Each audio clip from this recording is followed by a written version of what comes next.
হে বন্ধুরা, welcome to another episode of Rahul's world. আজ আমরা এই ভিডিওতে আপনাদের দেখাতে চলেছি একদম পুরনো, আজ থেকে 100 বছর 150 বছর আগে গ্রাম্য পরিবেশে যেরকমভাবে মানুষরা মাছ ধরতো, বা দীর্ঘদিন ধরে যে পদ্ধতিতে 100-150 তো কম বললাম, এটা কম করে 1000 বা এরকম 900-800 বছর ধরে, মানে যে প্রসেসে, যে টেকনিকে গ্রামের মানুষেরা মাছ ধরতো, আজও কিন্তু তারা সেম প্রসেস, সেম জিনিস এবং সেমভাবেই তাদের সেই ট্র্যাডিশন কিন্তু মেনে আজও তারা মাছ ধরে। এই জিনিসটা আজকে আপনাদের দেখাবো। আমরা এখানে একটা জলা জায়গায় চলে এসেছি এবং এটা একটা গ্রীষ্মের সময়, অনেক পুকুরই এই টাইমে শুকনো বা শুকিয়ে যায়। এই টাইমে কিন্তু এই মাছগুলো জেগে ওঠে এবং জল যেহেতু কম থাকে, তো মানুষজন এরকমভাবে দল বেঁধে নেমে পড়ে মাছ ধরতে। এখানে আপনি দেখতে পাবেন অনেক মানুষ কিন্তু হাতের মধ্যে এক ধরনের বিশেষ ধরনের মাকু আকৃতির এক ধরনের জিনিস নিয়ে তারা মাছ ধরছে। এটাকেই বলা হয় পলুই। এটা এদের নাম, এটা অরিজিনাল নাম এটাই, ঠিক আছে। এই পলুই দিয়ে এরা মাছ ধরছে। এই যে এর মধ্যে দেখুন হাত ডুবিয়ে দিচ্ছে, এবং হাত ডোবানোর পর মানে যদি এই তলার মধ্যে মাছ থাকে তাহলে এরা হাতটাকে নাড়াবে, এবং হাত নাড়ালেই বুঝতে পারবেন যে এর মধ্যে মাছ আছে কি নেই। তখন তারা ওই যদি ওর মধ্যে আটকে থাকে মাছ, সেটাকে ধরে নেবে। এইভাবেই এরা মাছ ধরছে। এখানে যে জলাটা দেখছেন, এই জলায় এরা অনেক ধরনের মাছই পাচ্ছে। তার মধ্যে বিশেষ উল্লেখযোগ্য হচ্ছে মাগুর মাছ, শিঙি মাছ, শোল মাছ, এবং শোল মাছের যে বাচ্চা হয় চিংড়ি মাছ। তো এই মাছগুলো মোস্টলি এরা পাচ্ছে। তো এই চিংড়ি আর শোল কিন্তু আলাদা মাছ, এটা আলাদা জিনিস, ঠিক আছে। শোল মাছ আলাদা, চিংড়ি মাছ আলাদা। তো এই মাছগুলো এরা মোস্টলি পেয়ে থাকছে। এছাড়াও পাঙ্গেসিয়াস অর্থাৎ পাঙাশ মাছও কিন্তু এখানে পাওয়া যাচ্ছে। এই যে দেখুন এরা এরা এই যে এইগুলো যে কচুরি পানাগুলো আছে, এগুলোকে সরিয়ে এগুলো দিয়ে একটা ব্যারিয়ার তৈরি করেছে। এই ব্যারিয়ারের মধ্যেই কিন্তু এরা মাছ হচ্ছে।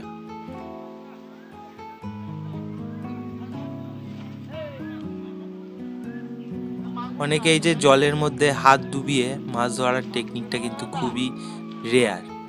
যাদের কাছে এই পালুই বা পলুই জিনিসটা নেই, তারা কিন্তু হাত দিয়েই মাছ হচ্ছে। দেখুন অনেকেই হাত দিয়ে মাছ ধরছে এবং হাত দিয়েই তারা সেগুলোকে তুলে নিচ্ছে। এই জলের মধ্যে শুধু তাদের কাছে আছে হাত, তাদের অস্ত্র, এটা দিয়েই তারা মাছ ধরছে। অনেকজন বস্তা সাপ্লাই করছে। এই বস্তাগুলো দিয়েই অ্যাকচুয়ালি মাছ এর মধ্যে ভরা থাকবে, এইগুলো দিয়েই মাছ হবে। এখন এই যে বস্তা, এর মধ্যে আছে মাছ। এই যে পেলো মাছটা, এর মধ্যে এরা সবাই মিলে মাছ ধরবে এক জায়গায়, এবং শেষে এটাকে নিজেদের মতো করে ভাগ করে নেবে। এতে মানুষের মধ্যে একটা ভালোবাসা, একটা টান, একটা দলবদ্ধতার একটা যে প্রমাণ, সেটা আবারও দেখা যায়। মানুষ যে দলবদ্ধ জীব, তারা দল বেঁধে অনেক কিছুই করতে পারে, অনেক অসাধ্য কাজই সাধ্য করতে পারে, সেই জিনিসটা কিন্তু এইভাবেই দেখা যায়। এক্ষেত্রে যদি একজন মানুষ ধরতো, সেক্ষেত্রে মাছটা কি সম্ভব হতো না। এখানে একটা জিনিস দেখবেন, যারা দল বেঁধে মাছটা ধরছে, সেক্ষেত্রে একটা দিকে মাছটা যখন পুরো জায়গায় ঘুরে বেড়াচ্ছে, সব জায়গায় লোক যখন ঘুরে বেড়াচ্ছে, মাছটা কিন্তু চারিদিক থেকে গিয়ে, মানে চারিদিক থেকে তাড়া খেয়ে খেয়ে খেয়ে খেয়ে একটা ধারে আসছে। ব্যাস, এবার যার কাছে সেটা থাকছে, সে কিন্তু ওই পালুই চাপা বা পলুই চাপা দিয়ে দিচ্ছে, এবং তার মধ্যে হাত ডুবিয়ে সে মাছগুলোকে ধরে নিচ্ছে। মাছ ধরার পর এদের একটা মানে এদের আনন্দের একটা সীমাই আলাদা থাকছে। দেখুন, ভালোভাবে দেখতে পাবেন। এক্ষেত্রে কিন্তু এদের এই টেকনিকটা খুবই রেয়ার।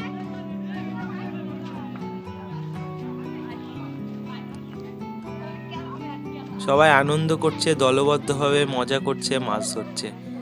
এই প্রসেসটা, এই টেকনিকটা আস্তে আস্তে আস্তে আস্তে মানুষজনের মধ্যে কিন্তু হারিয়ে যাচ্ছে। মানুষজন এখন এইসবে নামলে রোগ হবে, এইসব জিনিসগুলো ভেবে সর্দি লাগবে, এইসব জিনিস, বা মানুষের টাইমই বা কোথায় এইসব করার জন্য। কিন্তু আজও কিছু মানুষ এই সকল জিনিসগুলোর মাধ্যমে তারা নিজেদের আনন্দ উপভোগ করে যাচ্ছে। এই যে এইভাবে নেমে এই যে এবার এরা মাছ ধরছে। এই পুরো জায়গাটা অ্যাকচুয়ালি যে কচুরিপানা দিয়ে একদম সলিড হয়ে গেছে। এই কচুরিপানার ভিতরেও প্রচুর মাছ আছে, এখানে অনেক জল আছে, কিন্তু এদের দক্ষতাটা এতটাই ভালো, এতটাই সুন্দর এদের দক্ষতা। তো এইভাবে এরা মাছ কিন্তু ধরে ফেলছে। এই যে বস্তা, এই বস্তার মধ্যে আছে অজস্র মাছ। এগুলোই শেষে সবাই ভাগ হবে নিজেদের মধ্যে করে, যে যা ভাগে পাবে সেগুলো নিয়েই তারা হাসি মুখে বাড়ি ফিরবে।